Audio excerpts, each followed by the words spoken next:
Middle-earth Shadow of War had the large boots of its predecessor to fill, which was no small task, as Shadow of Mordor was so impressive. Is Shadow of War the exact same game as Shadow of Mordor, or is it a unique experience? And is it even worth your time considering there are so many other great RPGs out there for you to sink your time into? So in today's video, we're going to find out if Shadow of War is still worth getting and playing. Before we get into it, if you like this video, remember to subscribe so you don't miss any future content.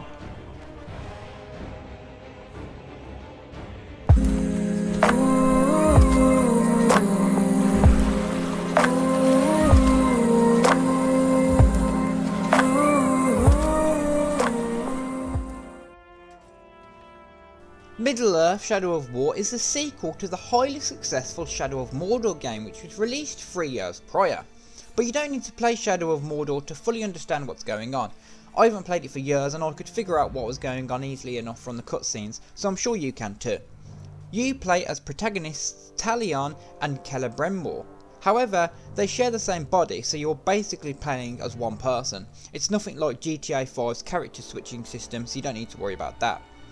Talion and Celebrimbor travel to Mount Doom and forge a new ring of power, but immediately lose it. There's more to the story than just the lost ring of power, but I won't give out any spoilers. I felt the story was supported with fantastic voice acting, and it was probably one of the strongest things about the entire game in my opinion. The story missions are really entertaining and there's some really strong moments which I enjoyed. Shadow of War's combat is also extremely satisfying and quick paced. Hopping over enemies and countering and dodging attacks felt really smooth and fluent. Slow motion executions for killing an Uruk captain look absolutely brutal, which make them tough fights a bit more worthwhile.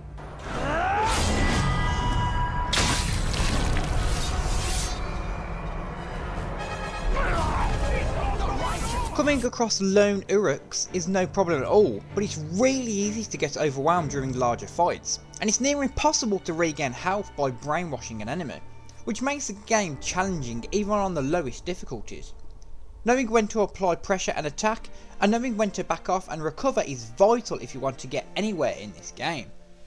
But when you get your timing right and get into a pattern, you feel invincible while slashing through hordes of dangerous Uruks. Other than the great combat and fantastic voice acting though, it's hard to see what else Shadow of War has to offer.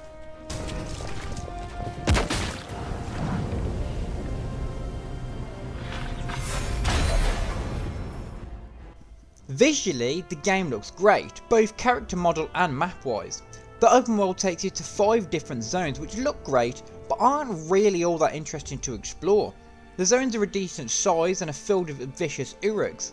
There's a lot of running from place to place as well, which personally I found really boring, even with the use of Talion's running abilities. Shadow of War just feels like an Assassin's Creed game, but with Uruks to kill instead of Templars.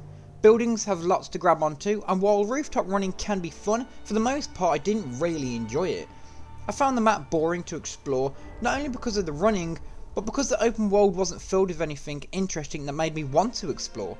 The map wasn't so impressive I could just wander around and appreciate it either, so I was really disappointed with that.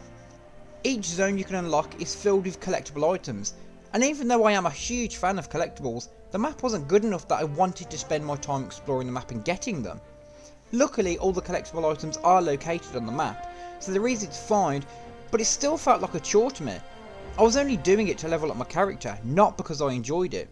It felt like a big focus of the game was collectible items, which I didn't like. Besides killing Uruk captains and collecting things, I really didn't see what there was to do.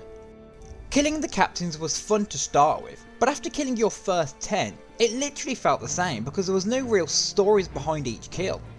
Shadow of War has a nemesis system and Uruks level up if they manage to kill you, so coming across them later in the game felt like a more personal battle, but I still found it boring.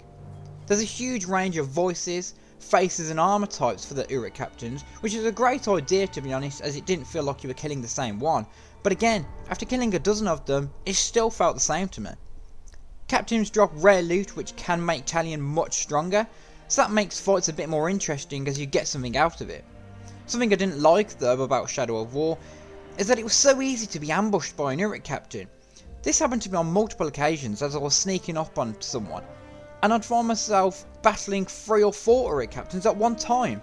The game was difficult enough, let alone fighting 4 or 5 Uruk captains, high level Uruk captains at once.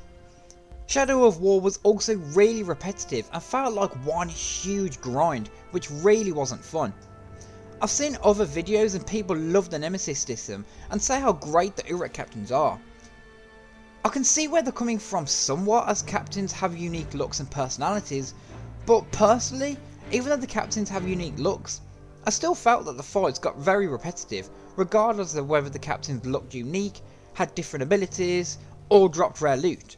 The game just felt like a huge chore which really wasn't fun. I really enjoyed my first few hours of the game, but once I'd hit 6 or 7 hours of playtime, it was a real struggle to play. I gave up on the game after about 17 or 18 hours of gameplay because I was really struggling to have fun with it. So I haven't even finished the game, which is unlike me. When I start a game, it's very rare that I don't finish it, so I think that shows how little fun I was having.